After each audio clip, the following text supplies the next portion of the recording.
let you start your discussion. Welcome ji.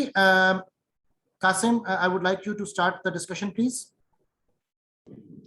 अस्सलाम वालेकुम sir. वालेकुम सलाम जी। सर एक तो मैं थोड़ा सा एक जगह पे मिस कर गया था कि जो आईक्यू होता है ये हम पैदा होते हैं उसके साथ ही हमारा होता है या बाद में हम एक्वायर करते हैं। जरा इस पे थोड़ा सा गाइड कर दें। मैं ये नहीं था सुन सका दैट डिस्टॉर्शन की वजह से, और उसके बाद में दो क्वेश्चंस और हैं। ओके, फर्स्ट आपने भी डिस्कशन जो क्वेश्चन किया है उसमें आपने एक्सप्रेशन यूज किया है आईक्यू का।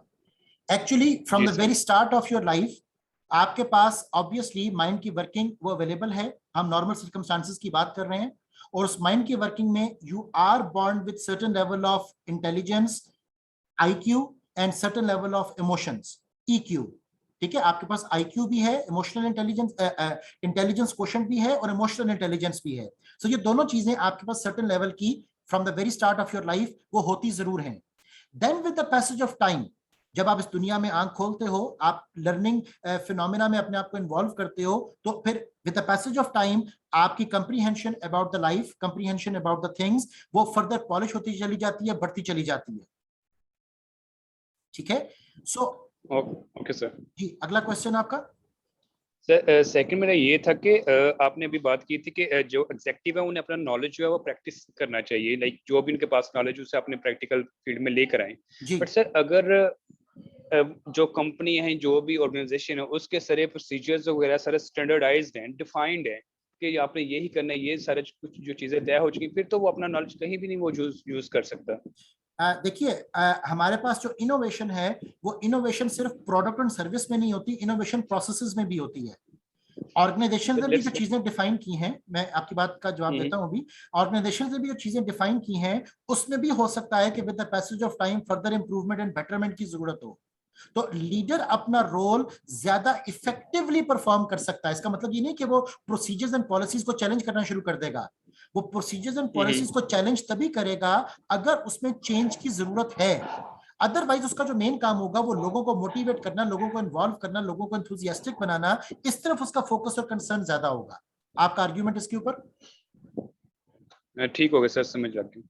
सर थर्ड क्वेश्चन था मेरा अभी जो लास्ट वाले से, कि हम बात करके हमने वैल्यू और वैल्यू को, जो हमारे ऑर्गेनाइजेशन वैल्यूज हैं उन्हें अगर हमें चेंज करना पड़ता है, बीइंग अ लीडर वो कहता है चलो जी आप ऐसे नहीं ऐसे कर लो, या फिर कुछ चीजें हम रीडिजाइन की तरफ जाते हैं, इस तरह की चीजें। बट सर अगर ऑर्गेनाइजेशन है वहां पे सिर्फ लोग तो है नहीं, लीडर सिर्फ वो लोगों को लेकर तो नहीं चलेगा। अगर वहां पे प्रोडक्ट, हम दूसरे एंगल की बात क्यों नहीं करते जहां पे सर्विसेज आ जाती हैं या फिर प्रोडक्ट आ जाती है जिसकी बेस पे ऑर्गेनाइजेशन कायम है, जिसकी वजह से लीडर भी वहां पे लीडर है और फॉलोअर्स भी वहां पे फॉलोअर्स है। अगर वो चीजें ही नहीं होंगी तो ये चीजों का फायदा कुछ नहीं होगा। अगर हमारे रीडिजाइन करने से या रीवैल्यू करने से कोई चीज, हमारी प्रोडक्ट की पोजीशनिंग या फिर सर्विसेज की पोजीशनिंग चेंज हो जाती है और उसकी वजह से कुछ जो हमें लॉस या कुछ और इस तरह की चीज आ जाती है, वो जब हम लीडरशिप की बात कर रहे हैं उस चीज को हम क्यों नहीं टच कर रहे हैं?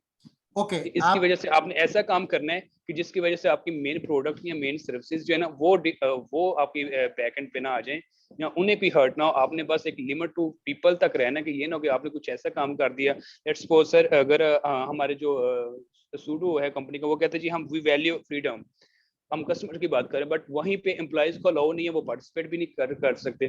तो वो एक चीज हम पहले एक सिस्टम चल रहा था जहाँ पे एम्प्लॉयज को इन्वॉल्व थे, और वो एम्प्लॉय हर कोई आके अपना अपना एक चीज बताई जा रहा है, लेकिन उसकी वजह से वो एक एनवायरनमेंट खराब हो गया। एक नया लीडर है, उसने कहा नहीं जी मैं हूँ लीडर हूँ और मैं आपको सारा गाइड करूंगा, आप लोगों को अलाउ नहीं, आपने बोलना नहीं, कुछ नहीं ऐसा करना। बट वहां पे ये बात जब कस्टमर को पता चलेगी तो वो, अगर हमारी जो वैल्यू वाला जो फ्रीडम वाला कंसेप्ट है, वो तो कहेंगे ये तो बस सच्ची नहीं है, अपने लोगों को आप अलाउ नहीं करते, हमारे पास ऐसी बातें कर रहे हो, वो कंट्राडिक्टरी हो जाएगी इस तरह की चीजें। got your point Qasim, thank you very much for asking a good question. देखिए उसमें पहली बात तो ये है कि जो अगला बंदा जिसको आप कह रहे हो कि आप लीडर के तौर पर आ गया, ये देखना पड़ेगा कि वो लीडर के तौर पर आया कि मैनेजर के तौर पर आया, और जो पहला बंदा गया क्या वो लीडर था या वो मैनेजर था। पहली डिबेट तो ये चलेगी। दूसरी डिबेट ये है कि आपके क्वेश्चन के अंदर जो मैं बात स्पीक कर सका हूं वो ये है कि आप प्रोडक्ट एंड सर्विसेज की बात करते हो तो वो है एंड, जो लोग उस चीज को बना रहे हैं वो है मीन्स। तो अब एक लीडर का फोकस वो सिर्फ प्रोडक्ट की शक्ल और उस प्रोडक्ट की सेल्स के ऊपर हो कि वो उन लोगों के ऊपर भी हो जो उसको बना रहे हैं। फॉर एग्जांपल एम्प्लॉइज के लिए हम एक और एक्सप्रेशन यूज करते हैं कि एम्प्लॉइज और एक्चुअली योर इंटरनल कस्टमर्स, और ये बात बड़ी, इस पे बहुत बहस हो चुकी हुई है कि इंटरनल कस्टमर की satisfaction is actually the source of the external customer satisfaction, और एक्सटर्नल कस्टमर की सेटिस्फेक्शन तब तक इंश्योर नहीं हो सकती जब तक कि इंटरनल कस्टमर सेटिस्फाइड वो ना हो, इंटरनल कस्टमर इन्वॉल्व ना हो, इंटरनल कस्टमर कमिटेड ना हो। And that is the reason कि जहां से हमारे पास एक्सप्रेशंस लाइक एम्प्लॉय ब्रांडिंग वो हमारे सामने आते हैं, कि ब्रांड सिर्फ आपका एक प्रोडक्ट का नेम इन द मार्केट में नहीं है, उसकी value proposition in the minds of the external customer नहीं है। हमारे पास अब जो मॉडर्न कॉन्सेप्ट्स आ रहे हैं उसमें एम्प्लॉय ब्रांडिंग की बात भी की जाती है कि एम्प्लॉय आपका चलता फिरता वो आपका वॉकिंग ब्रांड है, और एम्प्लॉय ब्रांडिंग जब तक नहीं होगी तो प्रोडक्ट की ब्रांडिंग आपकी वो नहीं हो सकती। तो ये चीजें आपस में एसोसिएटेड है।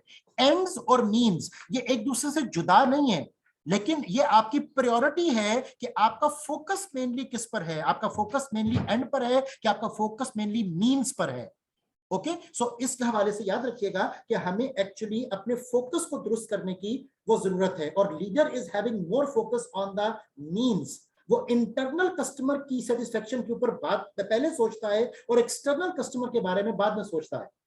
ठीक है, अभी हमने 4 विंस की बात की, तो आपके जो एसोसिएशन में मेनली लोग हैं, आपने पहले उनकी सेटिस्फेक्शन के बारे में सोचना कि आपने उस अनजाने की सेटिस्फेक्शन के बारे में सोचना है जिसको ना कभी आपने देखा ना कभी आपने जाना। So that is the reason कि हमारा जो फोकस है वो फोकस इस पॉइंट पर चलता है कि हम इंटरनल सेटिस्फेक्शन से एक्सटर्नल सेटिस्फेक्शन वो क्रिएट करें।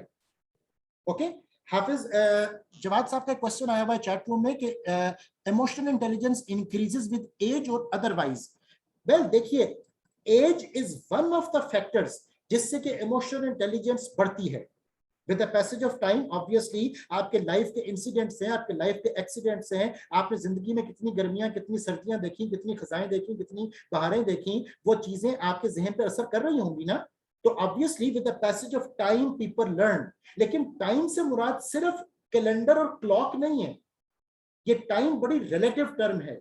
टाइम सिर्फ कैलेंडर और क्लॉक नहीं है। कैलेंडर और क्लॉक को सिर्फ एक अंदाजा लगाने के लिए एक इंस्ट्रूमेंट है कि आप का कितना, इन्वर्टेड कॉमर्स में बात कर रहा हूं कि टाइम गुजर गया।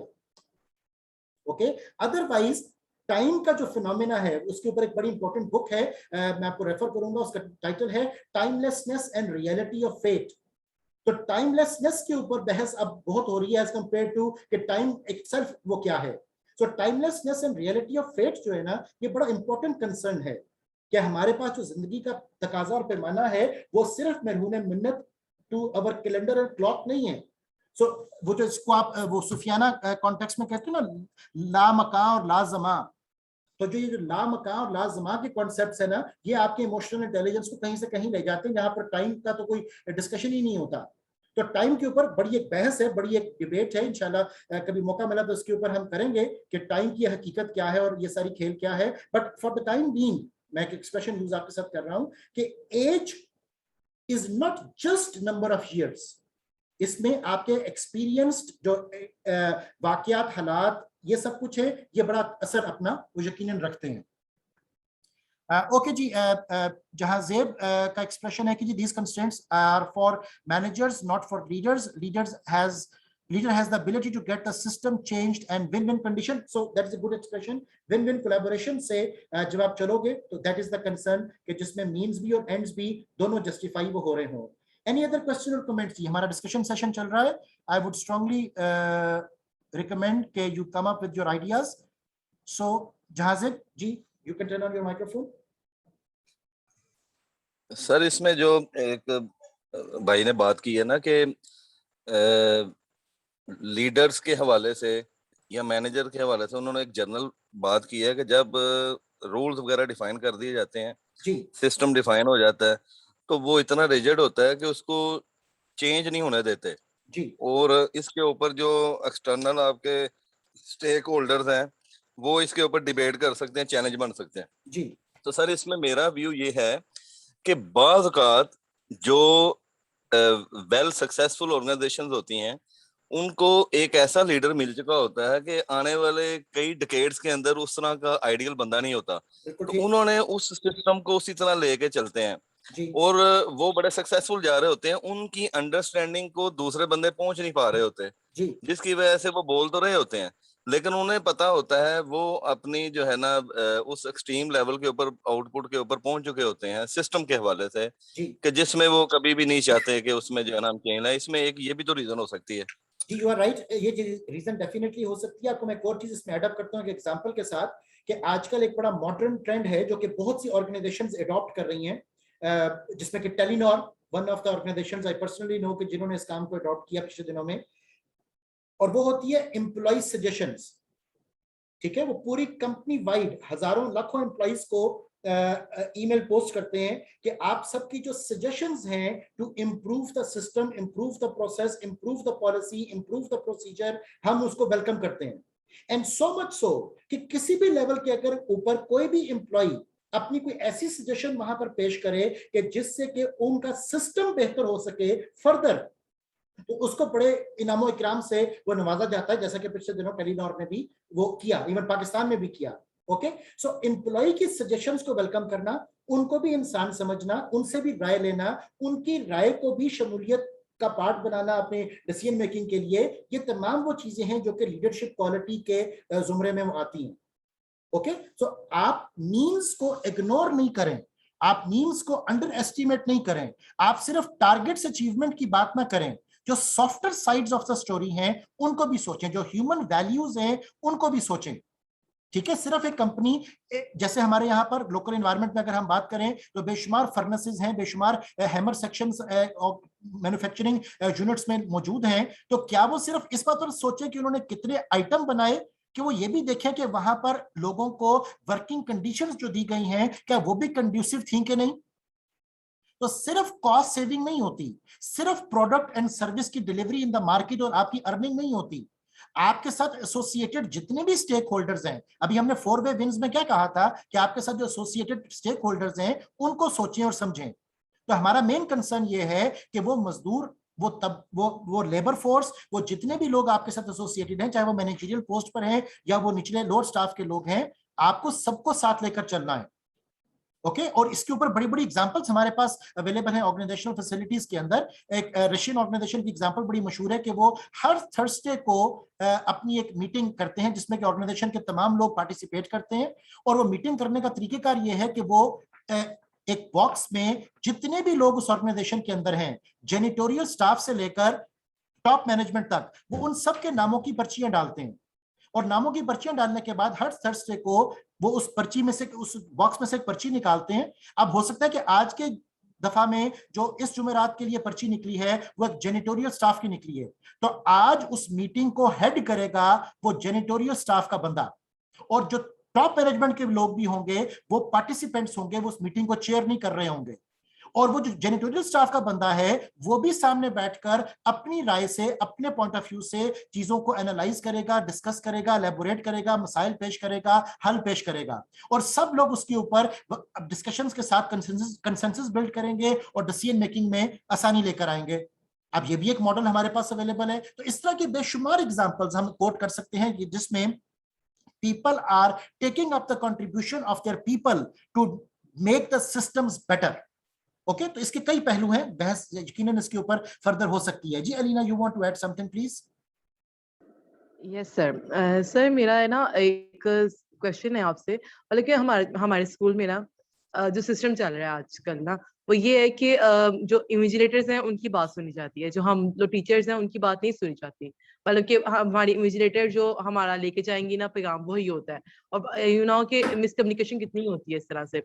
तो वो अगर हमारी बात नहीं सुन रही तो मतलब ये किस जमाने में आएगा? इससे भी वैसे भी वो प्रोग्रेस में जा रहा है स्कूल, लेकिन वो टीचर की बात नहीं सुन रहे, लेकिन टीचर को काफी ज्यादा उनसे ना इश्यूज होते हैं इस बात को लेकर, हमारी बात नहीं डायरेक्टली सुनी जा रही, तो लेकिन वो फिर भी प्रोग्रेस में, हाउ इट्स पॉसिबल, मतलब कि जब एम्प्लॉइज को इम्पोर्टेंस नहीं दी जा रही तो वो फिर भी चीज चल रही है, क्या है सर? मैं इसे समझ नहीं पा रही। उसमें सिचुएशन ये बात समझिएगा कि इस वक्त करंट जो आप एक केस स्टडी पेश कर रहे हो कि इन्विजिलेटर्स जो हैं उनकी बात सुनी जा रही है और टीचर्स की बात को नहीं सुना जा रहा है, तो एन मुमकिन है कि कोई एग्जाम डेज हो जिसकी वजह से उनकी इंपॉर्टेंस उस पर्टिकुलर टाइम फ्रेम में वो ज्यादा हुई भी है।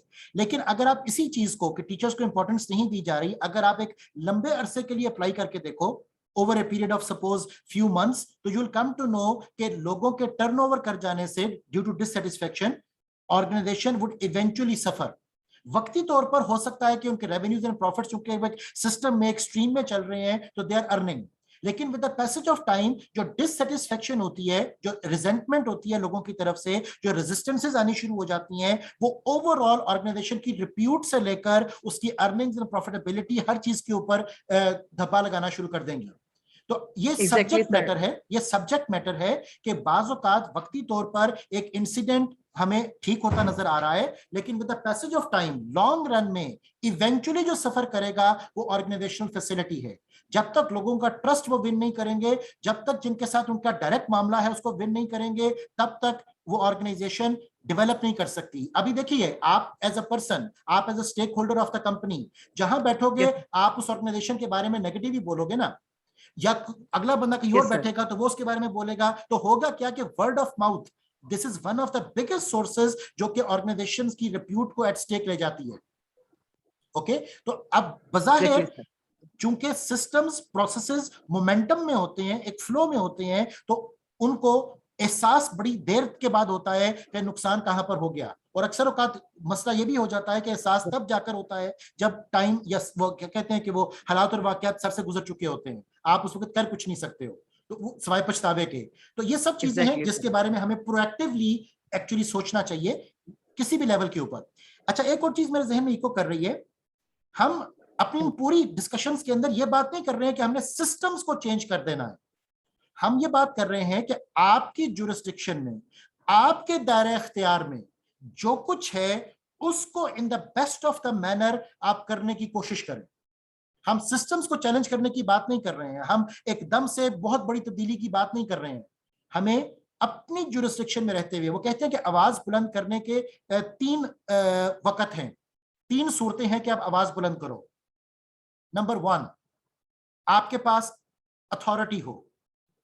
नंबर 2, आपने गवाही देनी हो। नंबर 3, कि आपको हुक्म हो कि you have to say something, you are ordered to say something. अगर you are not ordered to say something, या आपने कोई गवाही नहीं देनी, you are not witness to something, और अगर आपके पास अथॉरिटी नहीं है, तो ये तीनों सूरतें ना होने की सूरत में खामोशी बेहतर है। वो एक बड़ा मशहूर एक्सप्रेशन मैं अक्सर कोट किया करता हूं कि खामोशी दाना का जेवर और अहमक का भरम होती है। तो आपकी खामोशी उस वक्त बेहतर है कि जब आपके पास अथॉरिटी नहीं है, जब आपके पास गवाही नहीं है, जब आपको कोई ऑर्डर नहीं है बोलने का, तो खामोशी इख्तियार करें। लेकिन उस खामोशी के अंदर भी आपके पास जो कुछ भी आपके लेवल के पास आपकी जुरिस्डिक्शन में है उसको बेहतर करने की जरूरत है। आवाज बुलंद करना, चेंज का ढोल बजाना, ये तब आपको सजेगा कि जब या तो आपके पास अथॉरिटी हो, या आपको कोई गवाही देनी हो, या आपको हुक्म हो कि आपने ये काम करना है। Okay, so one of the ideas जिसके ऊपर मैं आपसे ये बात वो डिस्कस कर रहा हूं। एनी अदर थिंग जी, anybody would like to add? We still have got few minutes to go.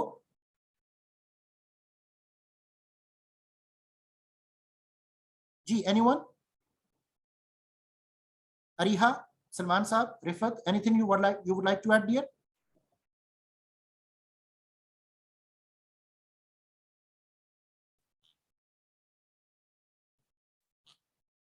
Okay जी, if no question is coming in, so हम यहाँ पर अपना आज का सेशन जो है वो वाइंड अप कर रहे हैं। सी यू इंशाल्लाह नेक्स्ट टाइम। जज़ाकल्लाह खैर फॉर टुडे।